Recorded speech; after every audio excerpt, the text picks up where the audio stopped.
broadcast has already started.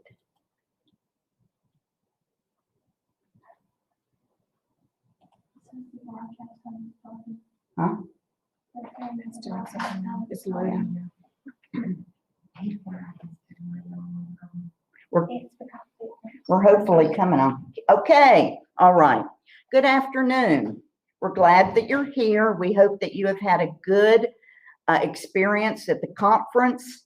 I don't think you were on a while ago, but I said, I know this is the last session, the last day. Is anybody really there? Okay, all right. Good afternoon. We're glad that you're here. We hope that you have had a good. You need to turn that down. Okay, we are showing you Espresso Yourself, which is Davidson-Davie College. To help celebrate.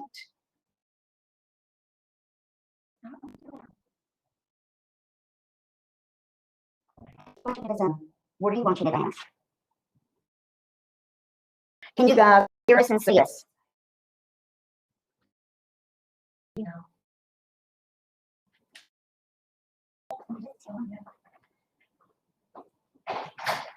Do I keep going?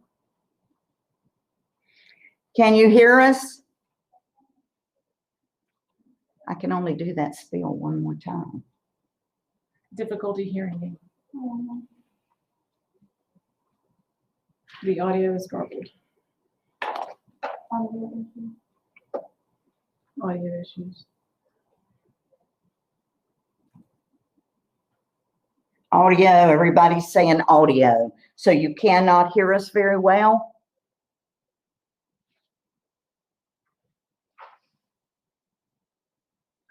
Does that help?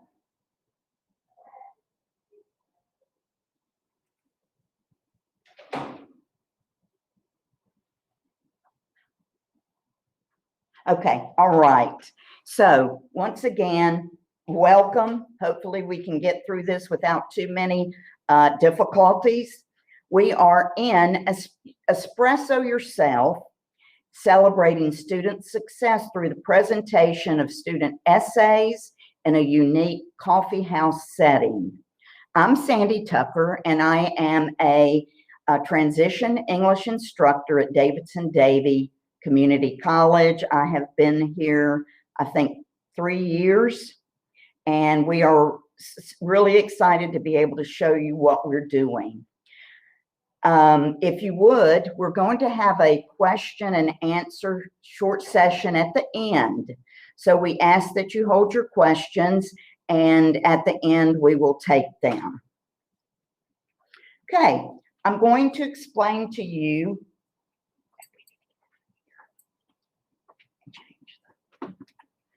about where our idea came from. We have weekly transition English meetings, and one day we were discussing the challenges and the difficulties of teaching transition. We all know that we have students who have jobs, who have children, who have families, and we know that school is not always their top priority. We find that it's harder and harder every year engaging students in meaningful educational experiences at the same time as building and maintaining strong relationships with them. And those are the foundational ideologies that the Transition Center is built upon. So we're thinking about and talking about, how do we tackle this challenge? How do we give students authentic educational experiences at the same time that we are bonding with them in the classroom? So we looked at the writing process, and we had to ask ourselves, what are we missing? So we looked carefully at each part of the writing process. And we thought about where we could build, where we could enhance our program. And we thought, what about celebration? We know that in the earlier grades of school, that there's a lot of recognition, kudos, parties and everything else for younger kids. But when our students get older, what is happening? And we have found that regardless of age, that everybody likes kudos, recognition, and attaboys.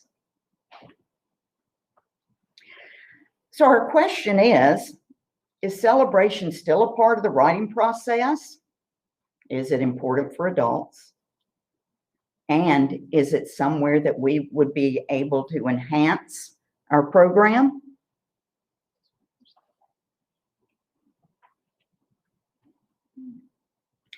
Our research showed us that yes, it is a very important part of the writing process. A lot of models call it publishing as opposed to celebrating.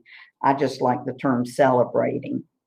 And it is an opportunity for young and old alike to parade, show off, and bring life to their work. So we decided that we were going to identify the positives. What do the students get out of it? And as well as staff, because we're all in it together. We're trying to make a meaningful educational experiences. We're trying to have fun. And so we decided to decide what the positives are of celebrating or publishing student work. This is the list that we came up with. Celebrating pieces of students' work gives respect for the writers, their thoughts, their beliefs, and their hard work. How much more important can it be? It shows us that every student deserves and desires the opportunity to receive respect for their work. Some more reasons to share writing is that a piece of work is so personal and private, and it gives us a look into their world and who they are, but even more importantly, why they're who they are. And although sharing is risky, it does allow students to see others' reaction and perception to their works. Some more reasons to share.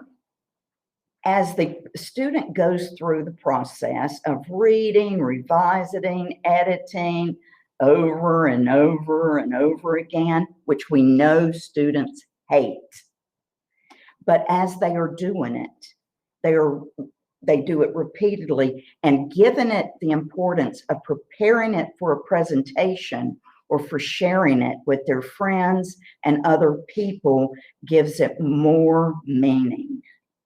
And it also gives the opportunity to refine their techniques, their skills. And I know for a fact from my early experiences that presenting in front of other people helps build self-esteem and speaking skills. So how do we want to celebrate? Is this something that we would like to do to bring to the forefront of our transition center? Is this a place where we can get fun, excitement, and celebration to Davidson-Davie Community College Transition Center? Sounds like a good deal to me. So we exchanged various ideas, and we finally came upon one that we all agreed could be fun, exciting, and beneficial to everyone. So how about a coffee house like from the 60s?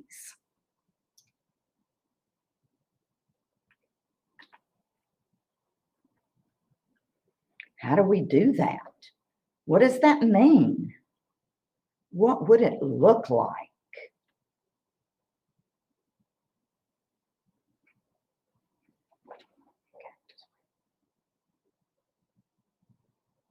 We're gonna do.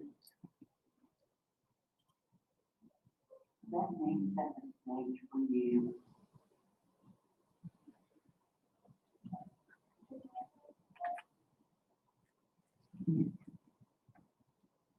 You can click it. Take a walk with me, if you will, down a street in any college town, USA.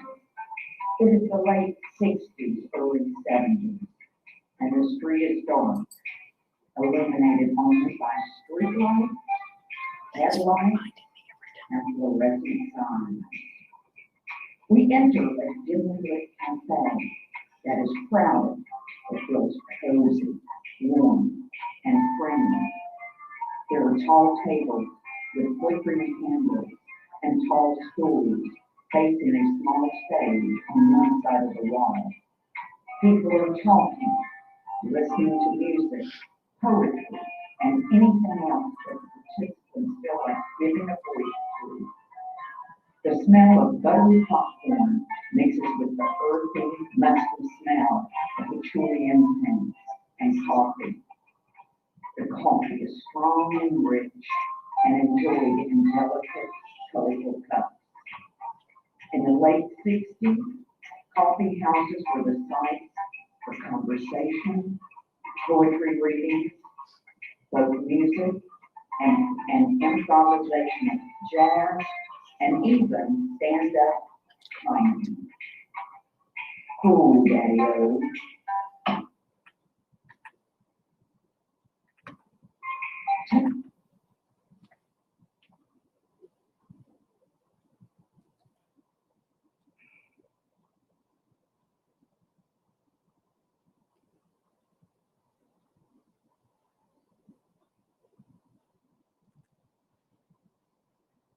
In my research, the most meaningful description of a coffee house and what it's really and truly about, I found in a blog called Jelly Street, which was published in 2016. The author's description of a coffee house is as follows. Coffee houses were not cafes, and they weren't all that much about coffee. They were about people talking, taking time to talk face to face over mugs of coffee and little bowls of popcorn or peanuts, opening up their thought worlds to each other. They were about music that joined the conversation if it spoke to the people, or dropped into the background if it did not. A well-managed coffee house would constitute a welcoming space that brought together people whose paths would be unlikely to cross otherwise.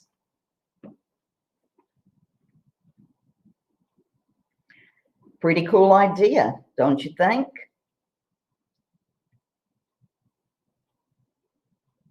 So, where do we start?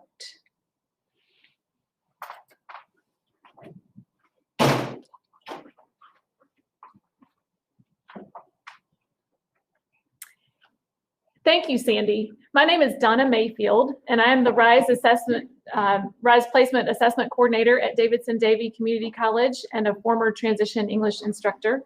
Our mission in the Transition Center is to create a learning environment where students feel secure and feel supported. We continually are striving to find ways to respond to students as individuals and make connections with them that will help them reach their academic potential. We're excited to share our reflections today with you of this coffee house event. It has been such a valuable opportunity for our students to experience the importance of the writing process. It's allowed them to experience the benefit of refining their writing and going through that process rather than just doing a first draft and not improving it, just doing the first draft and being done with it. It takes them through the writing process and shows them that revising and the editing process is worth it. We'd like to introduce you to our students. While no two students are alike, they do hold some similarities.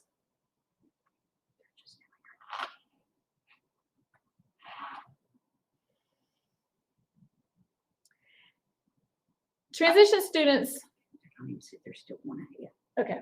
one behind.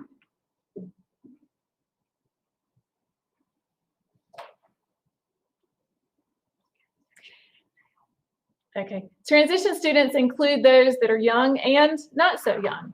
They have either graduated from high school recently with a GPA of less than 2.2, or they graduated more than 10 years ago and are needing additional support in their English courses.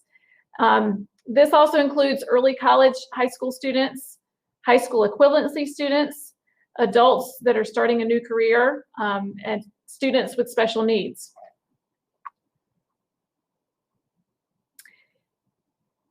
Each of our students has their own story that's shaped by their life experiences, and often they're hesitant to write and express their thoughts, especially if English is not their primary language.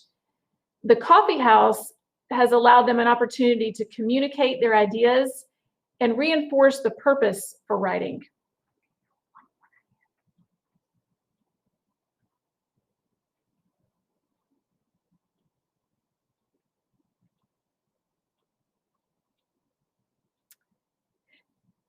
Transition students may not be particularly familiar with success in their previous English courses or on their placement assessments. They're taking Transition English as a prerequisite for their future courses.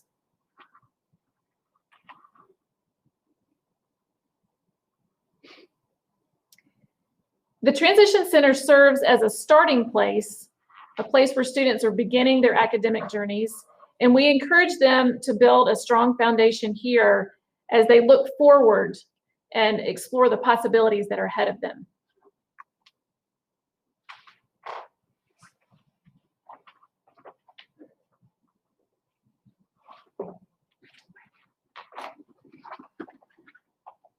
Wait a minute.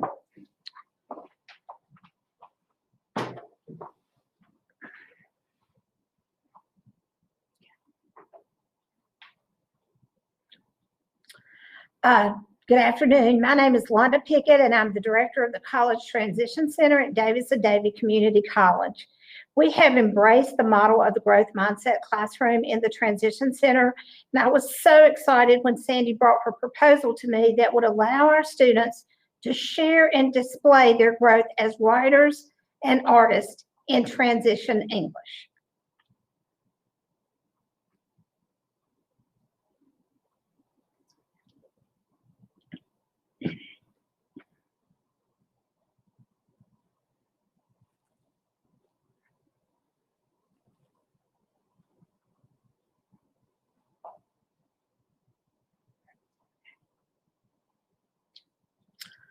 The coffee house included writing, music, poetry, and visual creations. We included all areas of the Transition Center and our high school equivalency classes in the planning and presentations. We have several high school equivalency and adult high school students in our transition classes. The project grew to include art, music, and writing. We found that word spread throughout the college, and we had many students outside of the Transition Center request to be included. My role was as a liaison between the committee and our administration. The first thing you want to do if you decide to hold a coffee house of your own is you want to make sure that your administration is on board. They were very excited and were thrilled to have a new idea of how to better engage students. And so some of the things that we did just in terms of making sure that we had everything done that was necessary was we had the audience sign release forms, because we knew that many of the topics were very personal and some very serious. And because we have students as young as 14 in some of our classes, we wanted to make sure that every parent was okay with their students being in there. And of course, instructors read every submission beforehand. Schedules were created to ensure that all students had an opportunity to attend at least one session, but it certainly was not required. And in the entire transition center, we only have one student that did not attend.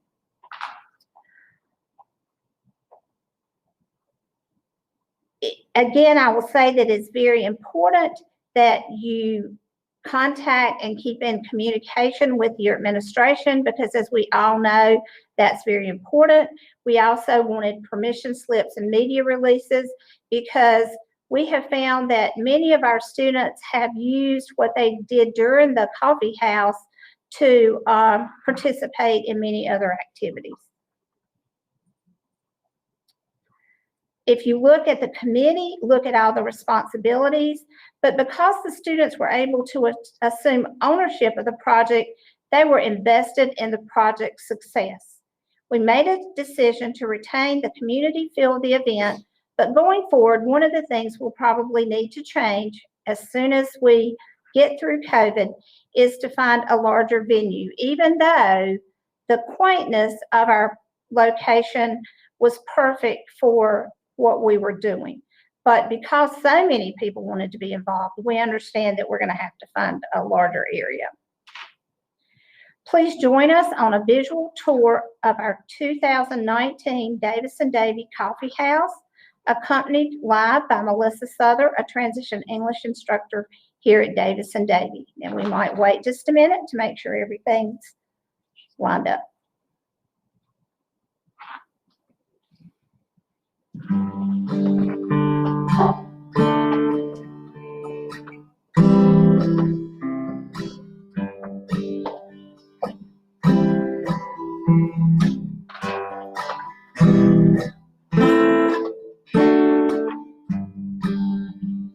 Somewhere over the rainbow, way up high, there's a land that I heard of once in a lullaby.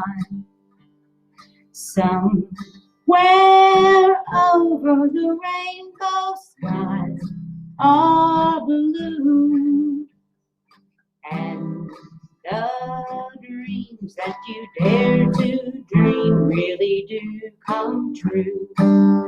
Someday I'll wish upon a star and wake up where the clouds are far behind me, where troubles melt like lemon drops away upon the chimney tops. That's where you'll find me.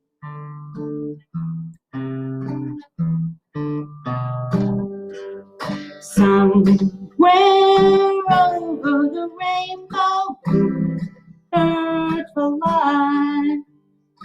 Birds fly over the rainbow, wide, oh, why can't I?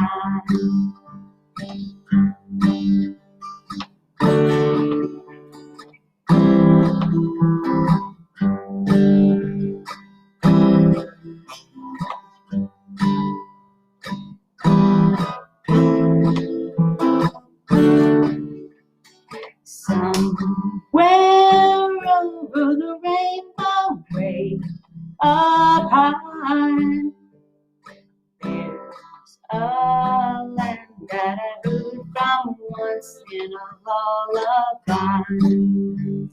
Somewhere over the rainbow, skies are blue, and the dreams that you dare to dream really do come true.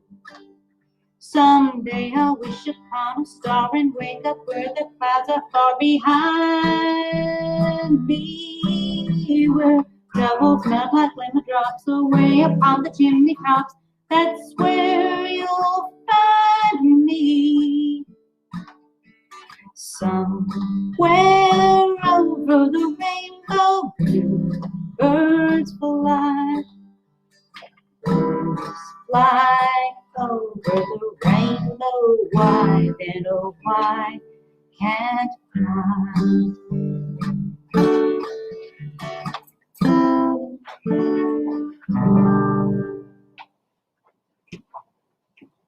Isn't that magical? I mean, that is even what it felt like on that day. You know, you would see kids who were special needs. You would see kids that were shy. You'd see kids that didn't think they could even write. But you put that faith in them and you know that they can do it, and you act as their cheerleader, and it was just magical.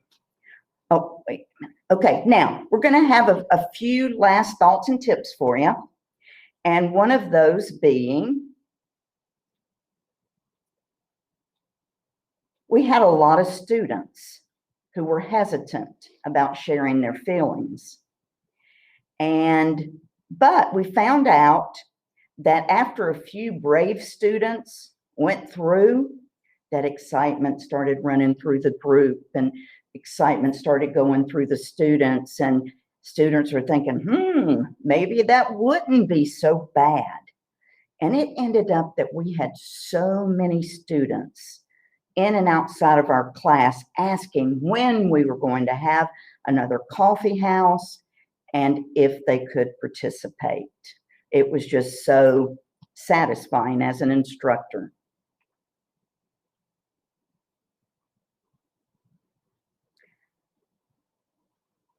Another tip includes when to celebrate a student's work.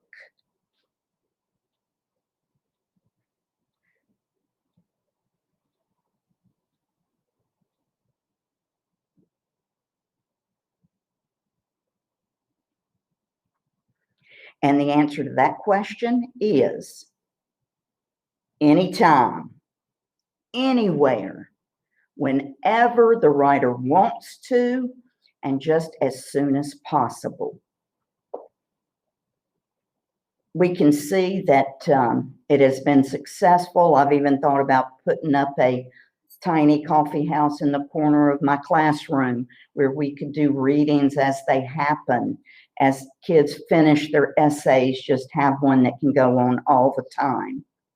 Can you imagine how even holding a college-wide coffee house, how that is going to make our kids feel and to perform and to just raise everybody's excitement and love? So that may bring up the question, when do we not share a student's work?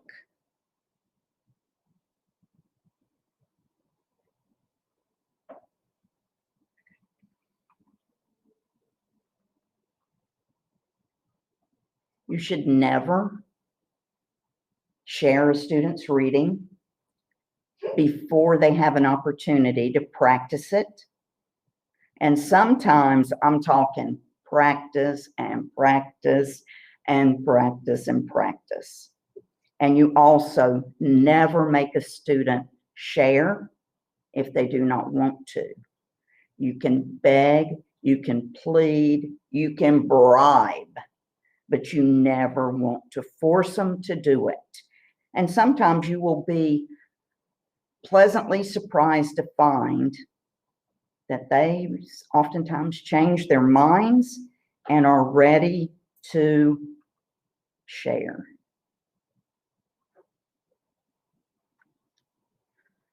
And one final thought on celebrating writing. Love it and give it sincere, heartfelt feedback. And do not let them fail. And I can tell you this, even elementary school kids know when you're fake. So you don't fake it. You find something good to share about what they did, anything.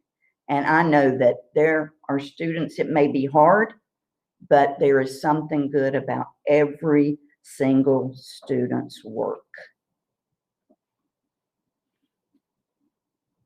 We're going to share some ideas for celebrating students' accomplishments. It's all about thinking outside the box. The English units that we use in Rock, I'm not sure how many of you guys use NROC, but Unit 3, where students are asked to write about a moment that changed their lives forever, is a perfect opportunity to see inside their lives. And it is a wonderful sharing piece of work. It's so meaningful to them. I've heard all kinds of stories shared. They're writing about themselves and their own lives. And you can't ask for any more than that. Everybody writes best about what they know, and what do we know better than ourselves? You take a student's life experience and you extend it. Write about it, sing about it, dance about it, write a poem about it, rap about it, write an advertisement about it. I firmly believe that everything in life is an educational experience. You take it, and you extend it in any way possible. Look at what they enjoy. If they hard to reach, it could be a rap. You find out where their heart is, and that's the way to enter their world. And then you just work your way in there, and pretty soon you'll have them doing things that they even never thought that they would be doing. Personally, I have painted t-shirts. I've had kids doing wood carvings. I've had letter writing to get students writing. There was a time when I was working in a prison, and it was closed security, so it was pretty tight up there. But this guy was in for murder. He was in for life. He had never received a letter or a visit from his family. So I started helping him write letters to his family, and he had his first visit. He got his first letter, and from there out, it just started an exchange with his family, who he probably thought he may never see again. And it was just so touching to see how happy he was to have a visit. At the wilderness camping program that I worked at, a few years ago, there was a popular book. It was called Live, Learn, and Pass It On. And so we took something off of that. It was full of like little life lessons. And we took that and we provided the students with a theme. And we named it Lost Time is Never Found. We established a writing club and a book group. And after everybody had written their little, like 1 or 2 line words and thoughts and prayers and poems about what it was like when lost time is never found, we published the book.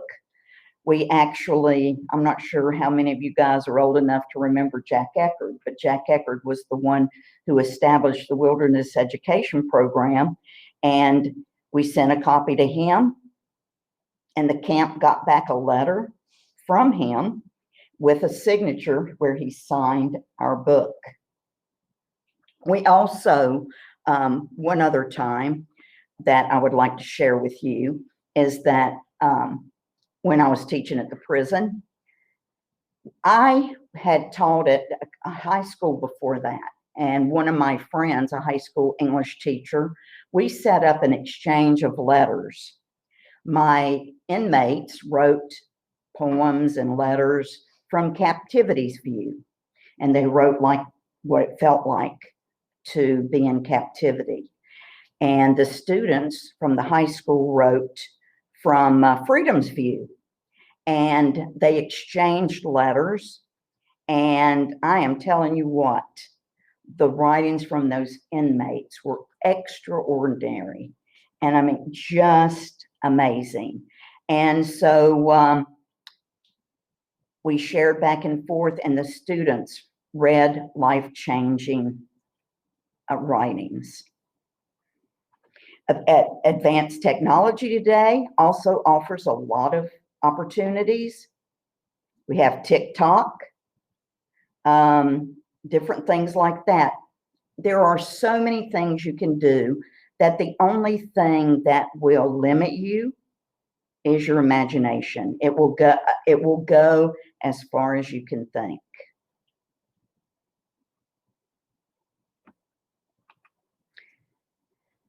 Now, I'd like to give you a special treat. A former Transition English student has given us permission to share a writing from her. Overcoming my demons. My name is Samantha, and I'm an addict. That is what my life mainly consists of now.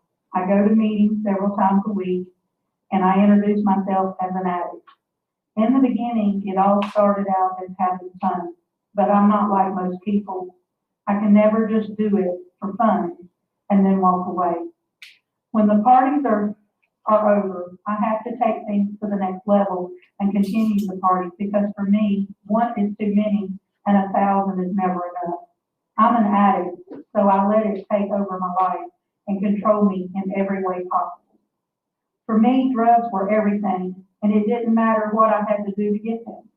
I put my use ahead of the welfare of my son, my family, and myself. I hurt those I loved more than anything else in the entire world over the getting and using of just one more. I tried to hide my drug addiction from my family, and I thought that I had done a pretty good job at it, but they weren't as oblivious as I thought they were. I did some really horrible things that normally I never would have even fathomed doing, but drugs will take you to a whole other place, make you someone you don't recognize when you look in the mirror. I was living in a reality that I never knew existed. Most days, I wasn't even coherent to what was going on in the world around me. The sad part is that I brought my son along with me through all of this, not caring at the time how it would affect me. I was living in an unimaginable hell. I had lost everything, including my son. My family wanted nothing to do with me, mainly because they couldn't trust me and were no longer going to continue to enable me. I had finally hit my rock bottom. That's the moment when I decided I couldn't live like that anymore. There had to be a better way than the way I was living. I decided to get clean and check myself into a treatment center, where I learned a lot about the disease of addiction and what my options were if I wanted to remain clean and sober. That only lasted for 28 days, and I knew that if I wanted to remain clean, I had to further my course of treatment. I decided to move into a halfway house, which for me was the best decision I've ever made in my life. That's the moment everything changed for me. I was introduced to a wonderful fellowship where I found people just like me who I could share my problems with, and they related to me in every way. I had found a new extended family full of people just like me all over the world. People who told me I wasn't a bad person, I had just made some bad choices. That if I wanted it, there was a new way of life. If I wanted this newfound freedom that would bring joy, peace, serenity, and hope back into my life, all I had to do was to never pick up again and to keep coming back. It was in those meetings where I met one of my biggest supporters, my sponsor, who has been with me every step of the way and taught me that there is a better, new way of living. All I have to do is go to meetings, work steps, take suggestions, and not use. Seems simple enough, doesn't it? Well, I'm here to tell you that in order to change, you have to be open-minded to new possibilities, willing to do the footwork, and be honest in every aspect of your life. At times, it can seem like a heavy load, but the consequences of my using was an even bigger load, one that I never wish to carry again. I am often asked the question, if you could go back and change anything, would you? My answer is simple. No, I wouldn't change one thing about my story, because it's made me the person that I am today. I don't ever recall being as passionate about life as I am today. For those who don't think recovery is possible, neither did I. And look at me now, a year later, clean from all mood and mind-altering substances.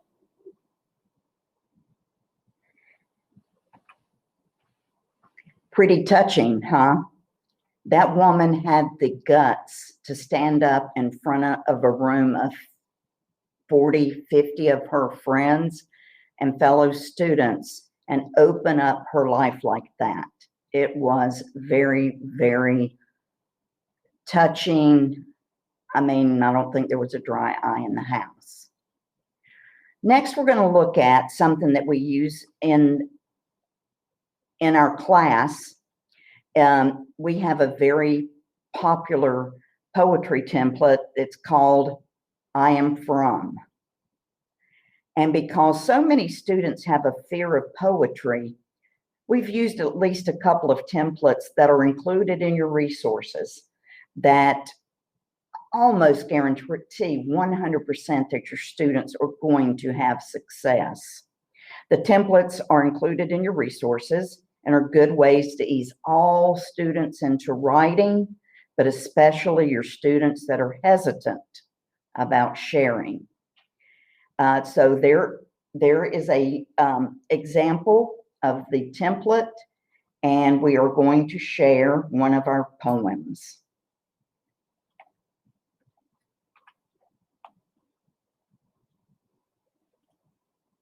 I am from by Kay. I am from soft blankets, from McDonald's and Kearney. I'm from the cozy little house that was loving, warm, and smelled like vanilla. I am from Cactus, beautiful and rough around the edges. I am from hot cocoa and dysfunctionality, from Jason and Jamie. I'm from the unorganized and early bird family, from the bad girls club and your belly button's gonna fall out. I'm from peace and loving everyone. I'm from High Point, Greek blood, eating homemade soup and ordering pizza. From the kitty did it to the beach trips with Dad, looking for sand dollars and beautiful shells. All the pictures on the laptop and hung around the house, never forgetting about Bobby and Beanie.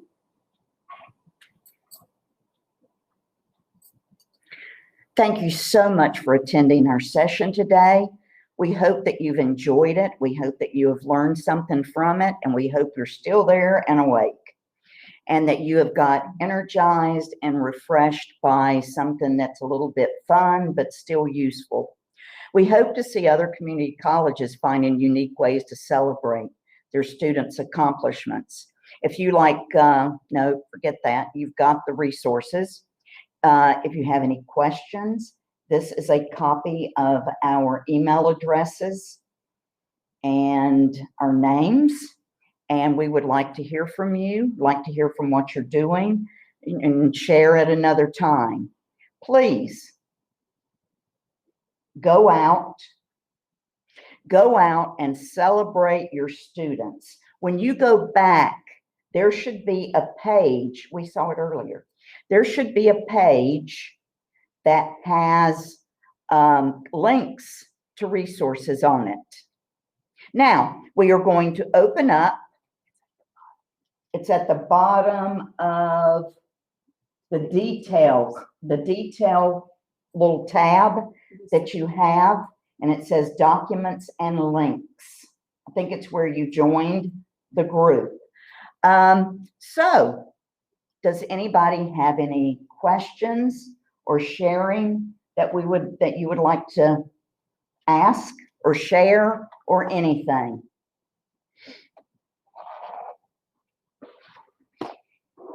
Let me know if you go back and look and you cannot find the resources. You can give me, drop me a line on my email, and I will email them to you if you cannot find them.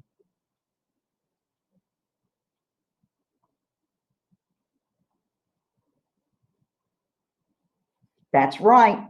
We're going to fire you up, set a fire under your butt.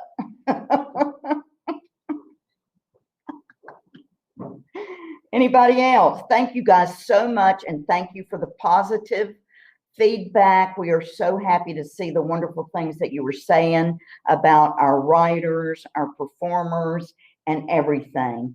Thank you and have a wonderful, get back off of that, stop the broadcast. Anybody else? Thank you so much.